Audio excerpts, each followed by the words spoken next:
won't play again. Please, Marie, I'm so frightened.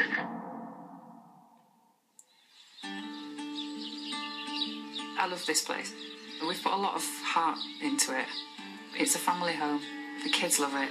So I remember playing cricket with my brother in the back garden, sisters playing on the trampoline. I feel safe, secure. It's a happy home. I love it here. I absolutely love it.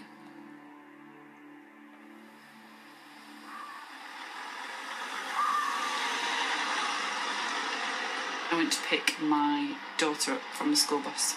Went and collected Ben from his friends, and then came home. Okay, come on then, let's go inside. Please. Come on, getting quick, please, it's quite cold now. What are we having for tea tonight, Mum? I don't know, I was thinking maybe do some lambs. I was going to make tea. Ben was sat watching television, and that's just normal on a school night. I put my things away as I normally would, and I'd turn the TV on. My youngest sister was upstairs. I was just moving around the kitchen and I could hear something. So I just turned to look at the door, and then the door opened and 4 of them came in.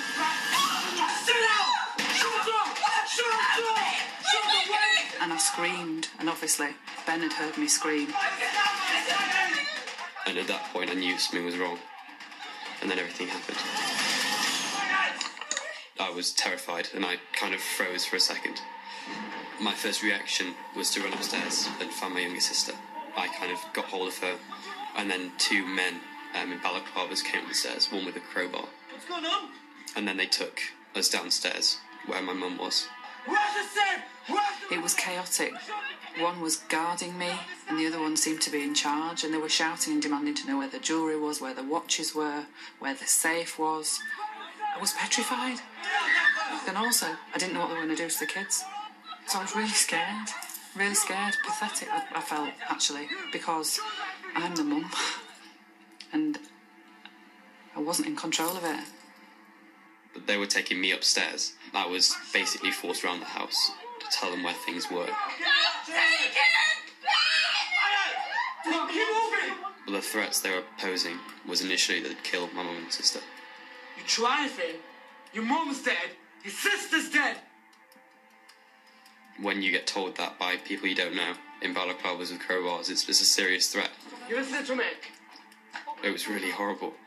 I couldn't do anything. Who are you on?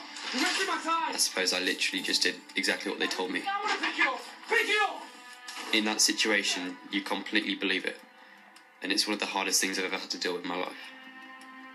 The most important thing seemed to be to find the guns, and I wouldn't tell them where anything was.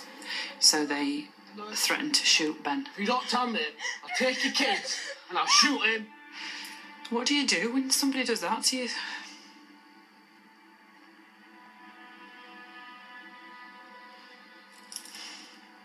That's really tough. And it seemed so intentful, it was scary, and they took me through the kitchen into another room, which led to a room with the gun cabinet in. Take it! It was as if they knew it was there. Stop that! And they got into the cabinet. Guns are just a symbol of death. Let's go! Get up! The frightened bit disappeared. I got quite angry at one point because it was kind of like, I've had enough now. You've been in my house, you've taken my stuff, you've abused my kids. Get out. Ben was back at the side of us, so they grabbed hold of me and my daughter and they pushed us up the stairs, pushed us into the bathroom. We could have been locked in there for God knows how long. We didn't even know what they were doing. They could have been lying. They could have come back. They might have been trying to find more stuff than they already had.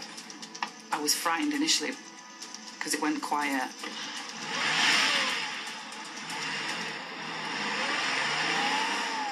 My mum was in shock and she was trying to get out. She said she had to get out.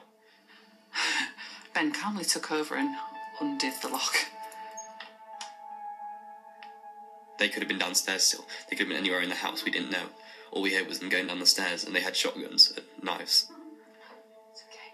Ben was saying, Mum, don't, stay upstairs. But I think I wanted to make sure they'd gone, so I shot downstairs and they'd disappeared. Where they are? I'm so proud of him, I can't begin to tell you. It was absolutely brilliant. He calmed me down. I went through all sorts of different emotions, from anger to scared to upset. He was completely calm all the way through. He just said, Mum, give them what they want, they'll go. No child should go through that. No 16-year-old should be put through that.